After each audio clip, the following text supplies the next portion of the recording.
At 9:15 a.m. yesterday, April 25, 2026, the sacred silence of the Scottish Highlands did not just break, it shattered.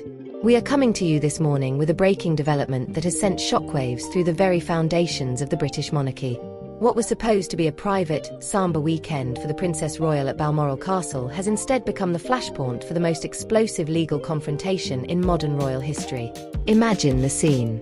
The mist is still clinging to the granite walls of the late Queen Elizabeth's favourite retreat.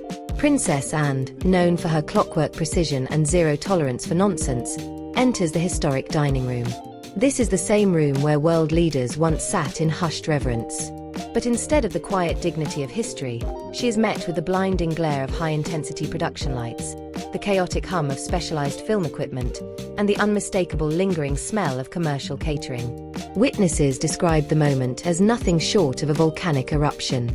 Standing on the eastern lawns were 4 massive 10-ton production trucks, their tires marking the pristine turf that has been meticulously kept for decades.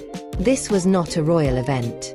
This was a high-budget, for-profit commercial documentary crew, and they were treating the inner sanctum of the crown like a cheap soundstage.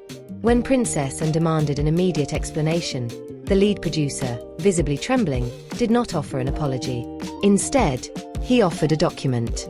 According to staff present during the confrontation, the producer told the princess, and I quote, "We were told this was fully sanctioned. We have the signed authorization from Tom Parker Bowles himself." The audacity of that statement is what has turned a simple trespass into a full-scale constitutional crisis. Tom Parker Bowles, the son of the Queen Consort, was nowhere to be found. While his hand-picked crew was rearranging royal furniture and setting up cameras in rooms that are strictly off-limits to the public, Tom was reportedly in London, operating under the supreme confidence that his status as the king's stepson made him untouchable. Princess Anne's response was immediate and lethal. She did not call a secretary. She did not send a polite note. She turned to the commanding officer of the Specialist Protection Group and issued a direct order that has now been immortalized in the official security log, entry number BM 202604. She reportedly said, "I want every single person who is not staff or family off this property within 60 minutes. If they are still here at 10:15, have them removed in handcuffs." This is the volcanic moment that has changed everything. It is no longer just about unauthorized filming. It is about the desacralization of the late Queen's memory. For Princess Anne, Balmoral is not a set. It is the heart of her mother's legacy. To see it sold off to the highest bidder by a family member who holds no official royal rank is a betrayal that defies words. As we dive deeper into this investigative report, we want to hear from you. Was Princess Anne justified in her volcanic reaction? Or is this a sign of a family feud spiraling out of control? Head to the comment section right now and let us know your thoughts. If you believe the sanctity of royal heritage should be protected at all costs, make sure to hit that like button and subscribe to the channel for our continuous hour-by-hour coverage of this developing scandal. We are monitoring the legal filings as they happen, and you do not want to miss our next update. The investigation has since revealed that the production crew was operating under a gatekeeper scheme. Tom Parker Bowles had allegedly positioned himself as a secret liaison, charging massive access fees to media companies under the guise of royal approval. He wasn't just a food critic anymore. He was a broker of the Crown's private property. By 10 a.m. yesterday, the eastern lawns were a scene of frantic retreat. The production crew scrambled to pack hundreds of thousands of pounds worth of equipment as the Princess Royal watched from the stone steps, her arms crossed, her resolve ironclad. This was the moment the unchecked privilege of the Parker Bowles circle hit a brick wall named Anne. And as of this morning, April 26th, the legal war has only just begun. The papers have been filed. The security logs have been seized. And for the first time in history, a princess is taking the Queen Consort's son to court. Stay with us as we uncover exactly how this illicit scheme was hidden for months, and who else in the palace might have been looking the other way. The question on everyone's mind this morning, April 26th, is simple. How did a food critic with no official royal standing manage to sell the keys to the United Kingdom's most secure fortresses? To understand the magnitude of the scandal Princess Anne has uncovered, we have to look past the velvet curtains and into the mechanics of what investigators are now calling a royal parasite operation. This wasn't a series of clumsy mistakes. It was a sophisticated three-step blueprint designed to monetize the British monarchy from the inside out. The first phase of the scheme was the creation of virtual power. Tom Parker Bowles reportedly understood that in the world of high-stakes media, perception is more valuable than reality. By strategically using his position as the son of the Queen Consort, he created an aura of untouchable influence. When approaching international streaming giants, he didn't just walk in as a writer. He walked in as the ultimate royal insider. In meetings held at exclusive London clubs, he allegedly whispered that he was the unofficial gatekeeper for King Charles and Queen Camilla. To a production executive in New York or Los Angeles, the distinction between a working royal and the Queen's son was blurred by the sheer gravity of his family connection. But prestige alone wasn't enough to seal the deals. The second step, and the most legally damaging, was the trust trigger. To convince corporate lawyers that these projects were legitimate, Tom reportedly produced documents that looked indistinguishable from official palace correspondence. Princess Anne's legal team has seized a trove of these papers featuring the iconic Buckingham Palace letterhead and sophisticated forgeries of high-level administrative seals. These weren't just letters. They were the keys to the vault. One source close to the investigation claims that when a production firm questioned the legality of filming in the private quarters of Windsor Castle, they were shown a memorandum of understanding that appeared to have the full sanction of the Lord Chamberlain's office. It was a masterclass in deception, turning the most respected symbols of the British state into tools for private commercial venture. The third and final step was the financial harvest. By positioning himself as a consultant or liaison, Tom Parker Bowles was able to demand what he called access coordination fees. We are talking about staggering sums of money. Reports indicate up to $500,000 per contract. This money wasn't going to the Crown Estate or the sovereign grant to help maintain these historic buildings. Instead, it was being diverted into a complex web of private accounts. Perhaps the most chilling revelation uncovered by Princess Anne's forensic accountants just hours ago, the most staggering revelation is the existence of a shell company registered in the Isle of Man, a well-known offshore financial centre. This entity allegedly served as the primary landing zone for these illicit access fees. By routing the money through the Isle of Man, the scheme was shielded from the prying eyes of standard palace audits for months. This was not a one-time lapse in judgment at Balmoral. The Princess Royals team has now traced this pattern across 12 separate contracts involving not just the Scottish Highlands, but the Sandringham estate and even the most private corridors of Windsor Castle itself. Every time Tom Parker Bowles walked into a royal residence for a family visit, he was potentially scouting locations for his next £500,000 payout. The betrayal is not just financial. It is a systematic exploitation of a family's trust and a nation's heritage. But as the money trail leads closer to the heart of the palace, a new and more terrifying question is beginning to emerge. Could a scheme this elaborate, spanning years and multiple estates, truly have been carried out by one man alone? The deeper Anne digs into the Isle of Man records, the more it seems that the royal parasite may have had help from the very top. The investigation into the Balmoral breach has moved beyond the shock of discovery and into the cold, calculated chronology of the operation. This was not a spontaneous lapse in judgment. It was a methodical siege of royal privacy that was months in the making. As of this morning, April 26, 2026, the timeline of betrayal has been fully reconstructed by the Princess Royals legal team, revealing a level of premeditation that is as chilling as it is professional. The ink on this betrayal was first dried in November 2025. In the plush, clandestine suites of the Ritz London, Tom Parker Bowles reportedly sat down with executives from a major American streaming platform. Far from the prying eyes of palace officials, a secret contract was signed. The promise was unprecedented, never-before-seen access to the private heart of the British monarchy. This meeting was the architect's blueprint for everything that followed. A multi-million-pound deal predicated on the assumption that the royal residences were Tom's personal playground to sell.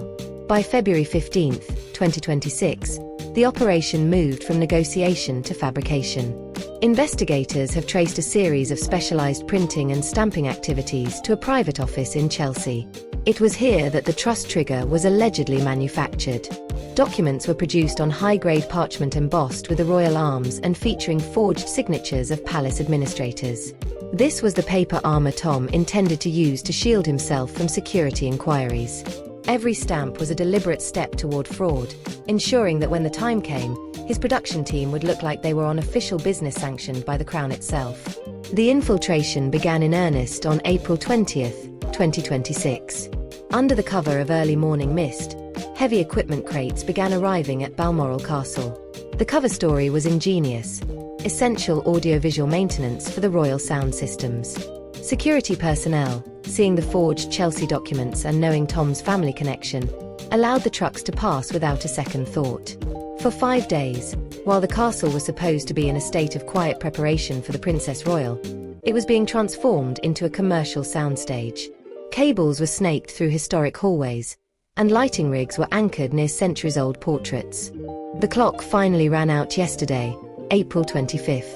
At exactly 2:47 p.m., Princess Anne walked into the middle of a live shoot in the historic dining room. The collision was instantaneous. Witnesses say the air in the room seemed to freeze as the princess took in the scale of the intrusion.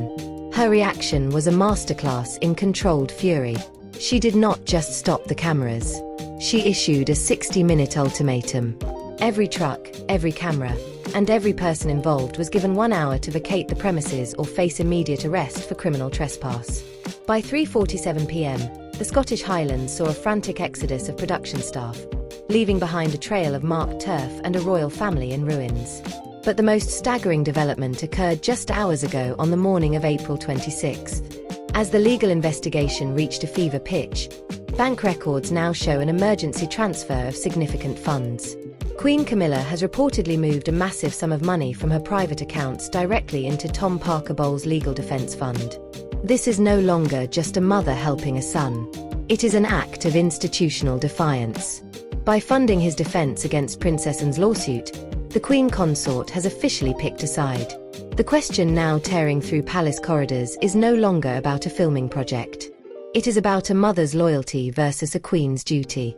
And as the sun sets over London today, the world is waiting to see if King Charles will choose his sister's law or his wife's son. As the clock struck 11 p.m. last night, April 25th, 2026, the fragile peace within the House of Windsor was officially replaced by an open, scorched earth conflict.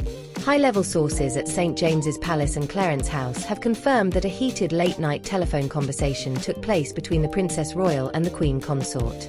This was not a sister-in-law discussing family matters. It was a collision between two irreconcilable visions of the monarchy.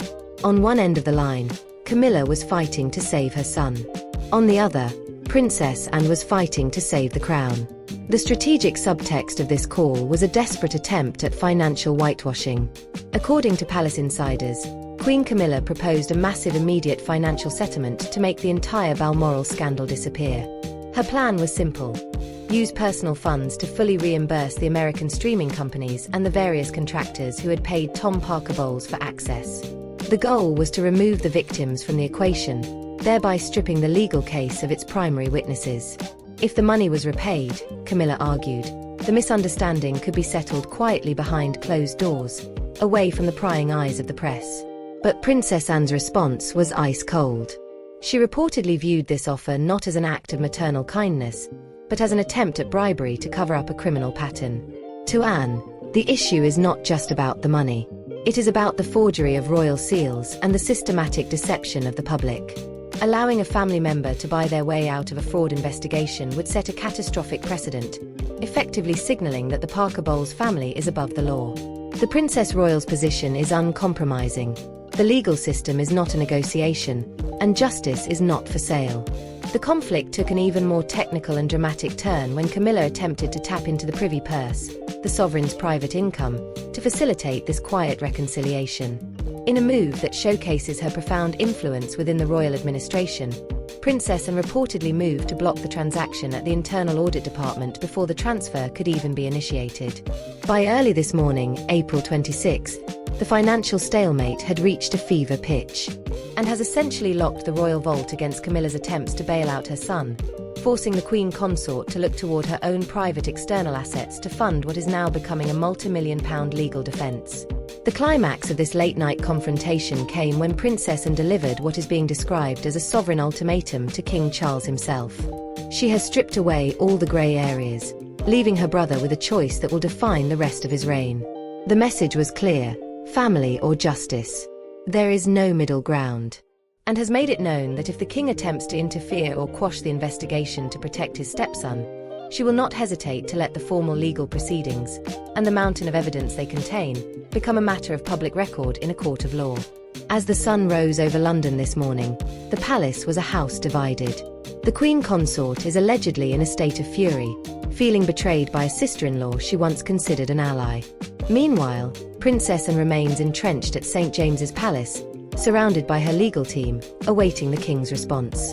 The volcanic moment at Balmoral has evolved into a strategic siege at the highest levels of power. Every decision made in the next few hours carries the weight of the monarchy's future. Will the king side with the wife who stands by her son, or the sister who stands by the law? The answer may lie in a set of confidential bank records that have just been flagged by the royal audit. And the name on those records is not Tom Parker Bowles. While the world's attention has been focused on the volcanic confrontation between the Princess Royal and the Queen Consort, a new and perhaps more significant power centre has just entered the fray. The silence from Kensington Palace over the last 24 hours has been deafening. But as of this morning, April 26, 2026, we have learned that the Prince of Wales is no longer just a spectator. Behind the scenes, Prince William has reportedly taken a definitive stand that could seal Tom Parker Bowles' legal fate. In a sensational update that has rocked the legal teams at Clarence House, sources close to the investigation reveal that Prince William has authorized the release of a confidential digital dossier to Princess Anne's lawyers. This file is said to contain a meticulously documented history of Tom's past attempts to leverage royal access, incidents that were previously handled quietly and kept out of the public eye. By providing this evidence, William is effectively handing his aunt the ammunition she needs to prove a long-standing pattern of behavior. This is not just about one afternoon at Balmoral anymore. It is about a decade of alleged exploitation that the future king is no longer willing to tolerate. This move by the Prince of Wales highlights a deep-seated resentment that has been simmering within the royal family for years. To understand why this is happening now, one only has to look at the contrast between Tom Parker Bowles and Princess Anne's own children, Zara Tindall and Peter Phillips. For years, the public has watched Zara and Peter build successful independent careers in equestrianism and sports management. They have scrupulously avoided using royal titles and have never once been accused of using palace letterhead to secure a business deal. They are the gold standard of private royals who work for their living.